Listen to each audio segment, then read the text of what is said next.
Hello, Millie coming at you with another fine episode.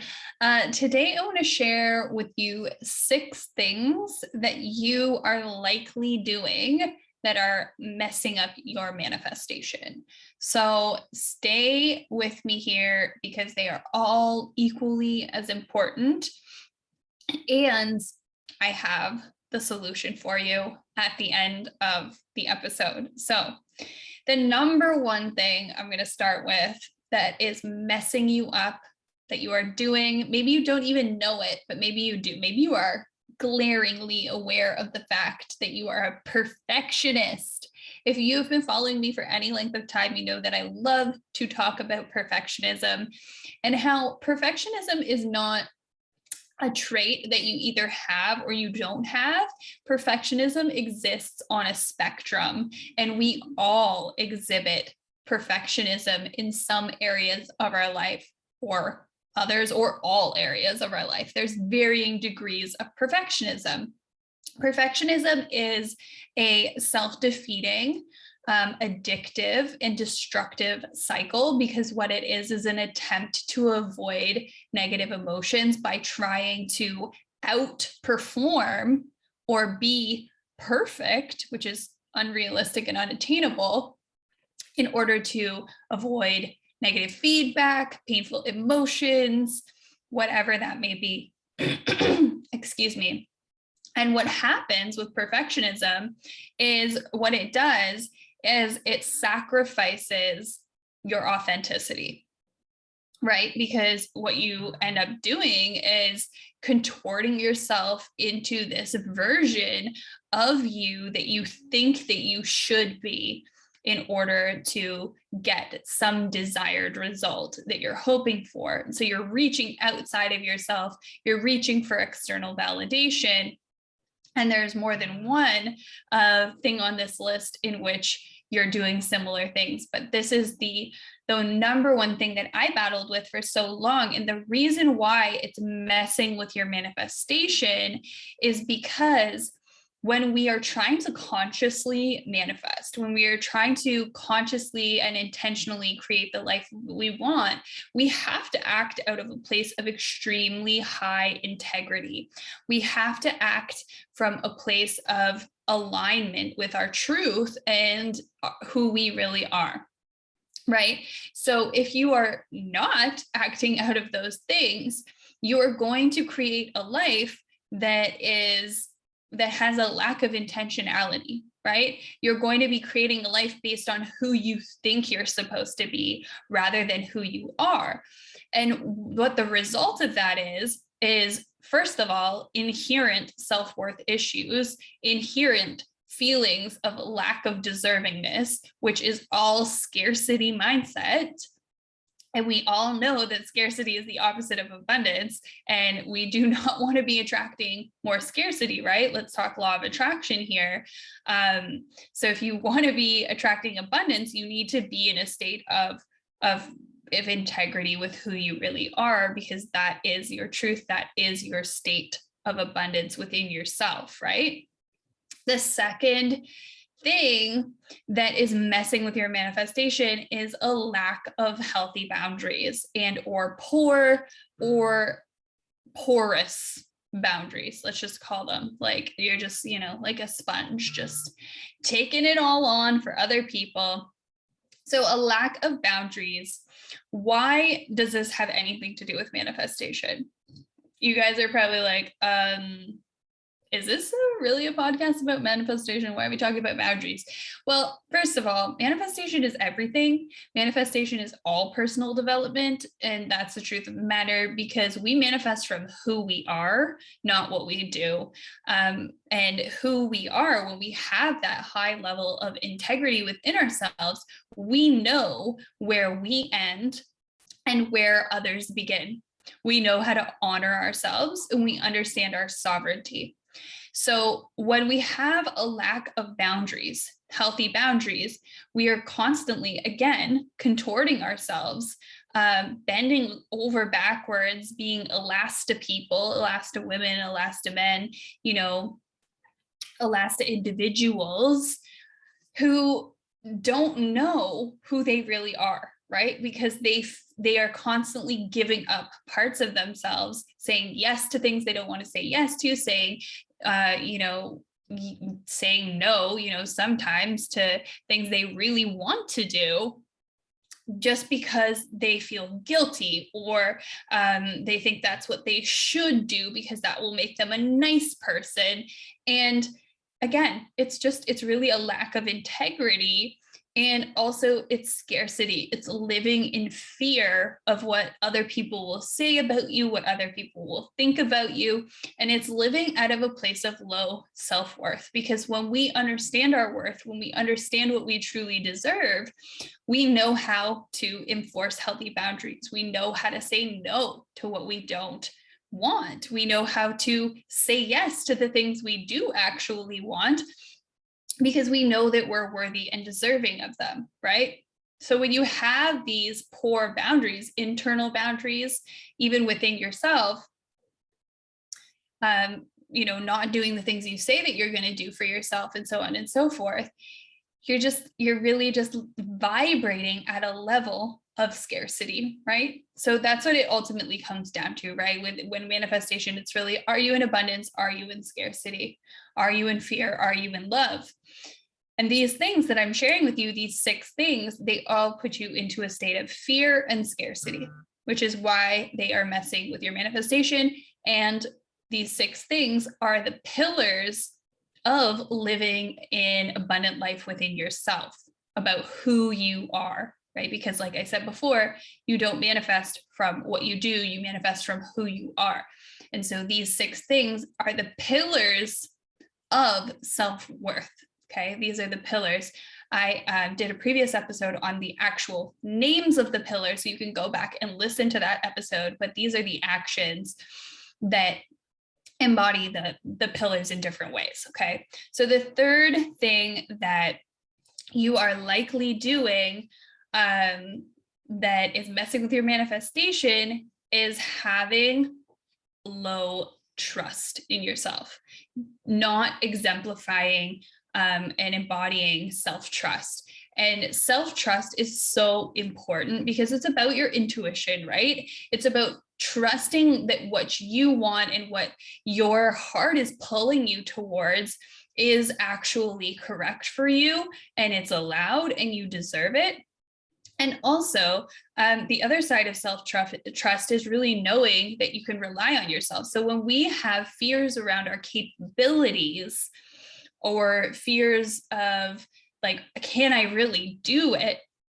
What we're actually afraid of is that we're going to abandon ourselves. Self-abandonment is the opposite of self-trust. And this happens because of our lack of internal boundaries, right? So it's like I was saying before, is these internal boundaries are when you say you're going to do something for yourself, but you don't.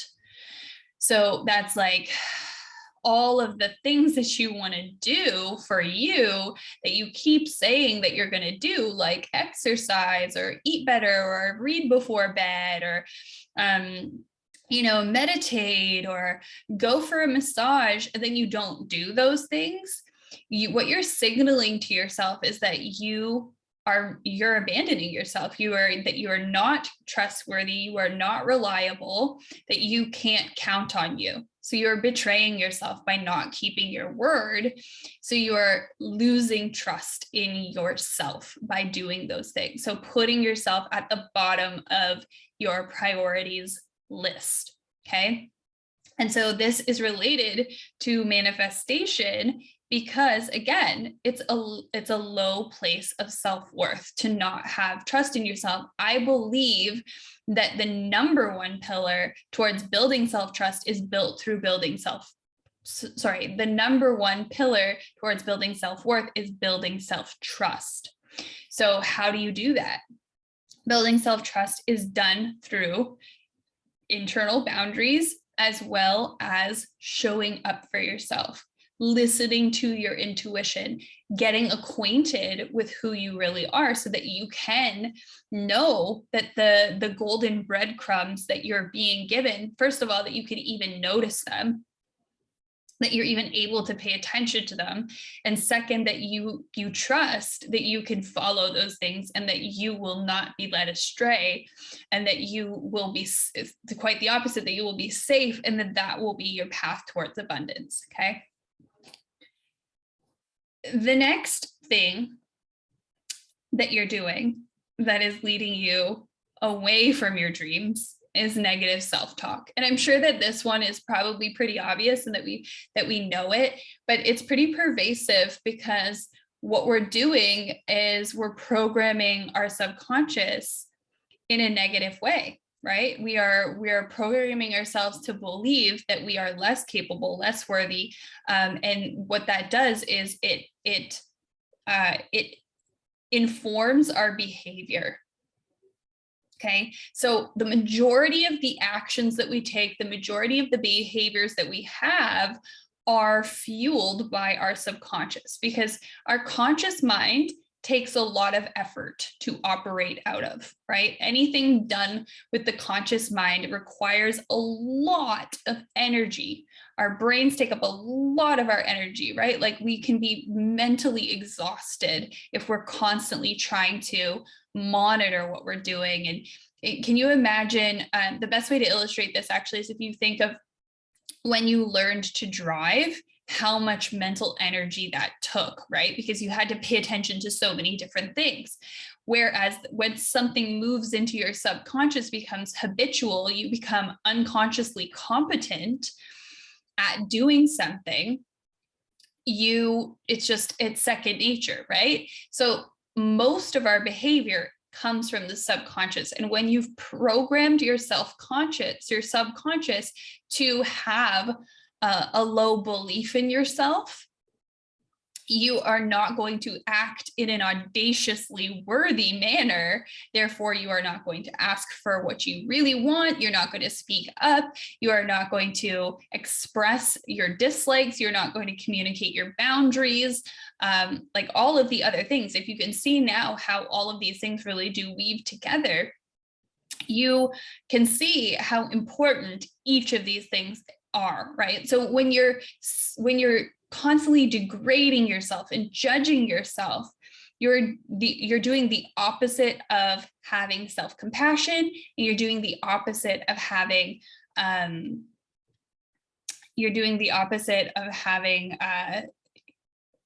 self-worth and trusting your intuition, right? The self-trust piece once again.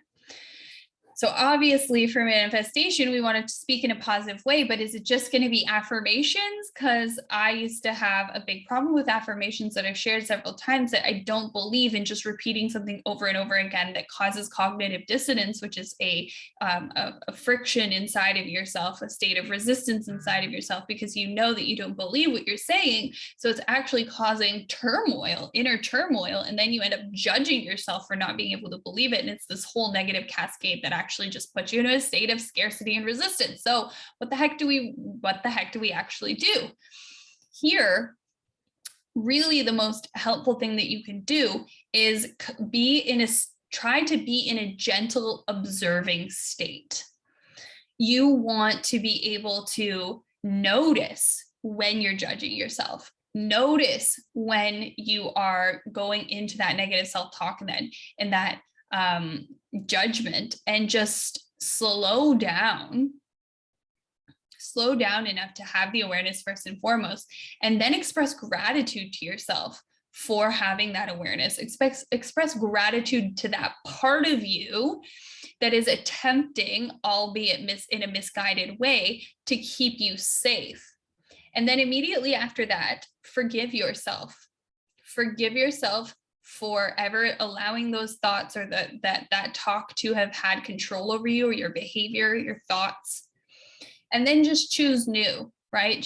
That's the point in which to choose an affirmation that you can actually get emotionally involved in, one that you can buy into, right? So that's when we reach for a better feeling thought. It doesn't have to be the exact opposite. Sometimes we need to work our way up to the biggies, the big bad affirmations that, like, I am wealth, I am infinite abundance. Like, Maybe those don't feel accessible to you right now, but you can work your way up to them by playing in that energy and asking yourself, well, what if I did feel like that was true? What if I did believe that was true? What might it feel like, right? And using your imagination, the power, the creative power of that higher perception that you have, that higher faculty of imagination, which is so, so powerful that we don't access nearly enough. Okay. The next thing that you're likely doing that is messing up your manifestation is people pleasing. So people pleasing and perfectionism, they do go hand in hand. But when you think of a people pleaser and you think of a perfectionist, you don't necessarily think of the same person, right? When we think of people pleasers, we think of people who have no backbone, who just do whatever anybody else wants them to do, kind of like the social chameleon who becomes whoever the other person that they're hanging out with wants them to be, or whoever they think they want them to be. They don't really have a lot of integrity. They're a doormat. They overgive, they overextend themselves, etc., right? And so the majority, actually, I don't want to say the majority, but it's probably most likely true, of women are people pleasers, right? Because we've been programmed to believe that we have to be martyrs, we have to overgive. That's our role, is as caretakers. We're taking on all the emotional labor. We're always thinking of all the things that need to get done because nobody else thinks about those things. And we just accept it. We don't stand up for ourselves. We don't ask for the help that we need. We don't set the boundaries, right? We just do the things. We just put our head down. We do the things. We try to please keep everybody around us happy, right? Our kids, our partners, our parents, our coworkers, our friends. We are constantly looking outside of ourselves and thinking about everybody outside of ourselves before we're thinking of ourselves. And again, this is external validation. We're looking for external validation. We are not living in alignment with our truth. We are not giving ourselves what we need. So again, we are putting ourselves into a state of scarcity. And we're living out of a place of fear, because ultimately, when we are living this way, we're looking for approval, which means we're afraid that we're going to be rejected. We're afraid that other people won't like us. We're afraid we're unlovable.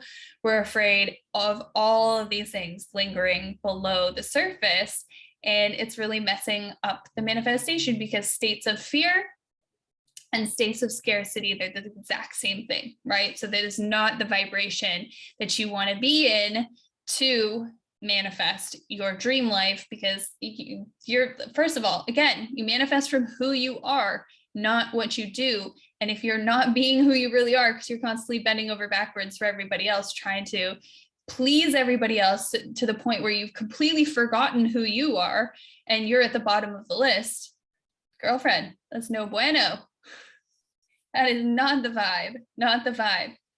And last but not least, dimming your light. And I mean, we do this. This is number 6. We do this in a variety of ways.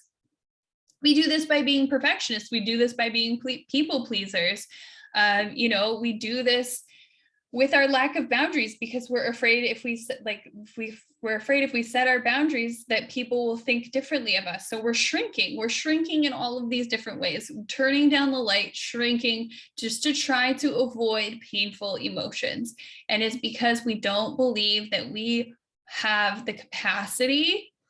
We don't believe that we have that in us, the worth, right? It really comes down to, we don't believe in our own worth. We don't believe that we are allowed to exist at the full cranked up volume, full saturation, full brightness, full exposure. We don't believe that we get to live as our biggest, sparkliest selves, who get to own our desires, own what we want, and just be who we were born to be. We believe that we have to accommodate constantly to fit in. And this is the problem. This is a big problem. We believe that fitting in is going to get us what we are longing for, because we believe that fitting in and belonging are the same thing. And we are, all of us humans are hardwired for belonging, because the opposite of belonging is rejection, is abandonment. And in our, caveman brains, our survival reptilian brains, thus, the small little part of our brains that still operates at that level of survival, we are afraid that it means death, right? So on that Maslow's hierarchy of needs, this plays out as a survival mechanism, but it is just something that isn't serving us. It's a false sense of safety, because the truth is fitting in actually causes us to not be able to feel that true sense of belonging. Because what is required for a true sense of belonging is authenticity. We must be who we really are in order to actually feel belonging. And if we don't feel like people know who we really are, we won't feel like we truly belong, right? No one understands me. I don't fit in. No one understands me. I don't fit in. And it's because we're not being who we really are. How can we ever attract the people who will understand who we really are if we're not willing to be it? And it's because it's vulnerable. It's because it makes us feel vulnerable. It makes us feel unsafe. But let me remind you of something. You are incredibly resilient. And there are tools for you to remember your resilience. Oh, drop the microphone. There are tools for you to remember your resilience. There are tools for you to remember your worth. You were born worthy, okay? All 6 of these things and the antidotes to them are the pillars of worthiness, and they are taught inside of my brand new course, Worthy AF. It's a 6-week course to help you drop the guilt and the self-doubt so that you can finally start prioritizing yourself, manifest the life of your dreams, and live fulfilled. Because I know for a fact that if you are doing these things, you probably don't feel fulfilled, and you probably feel like you don't really know who you completely are anymore. And those 2 things are painful things to feel. They are not fun, and it is not the life that you wanted to come here to live. You felt like life was going to be a whole lot more magical than it's currently feeling if you're doing these things, right? You're feeling probably pretty weighed down and out of touch, and there's like a lack of sparkle and magic. You want it. You want the joy. You want to feel fully expressed. You want to feel like that audaciously worthy badass, that's just living fully, completely fulfilled and expressed and just grabbing life and living the dream. But I have to tell you, these are the prerequisites. So if this is you, if you related to whatever I said today, you have time to come and get into Worthy AF. It's a 6-week program. You will become a founding member, as this is the inaugural round, and it will be the very first time that I teach it, and the only time that I teach it live. I'm using the Worthy AF framework, which is so powerful. It's an acronym that I created to help you embody these concepts. And I will explain the Worthy AF framework to you right now. Give me 1 second.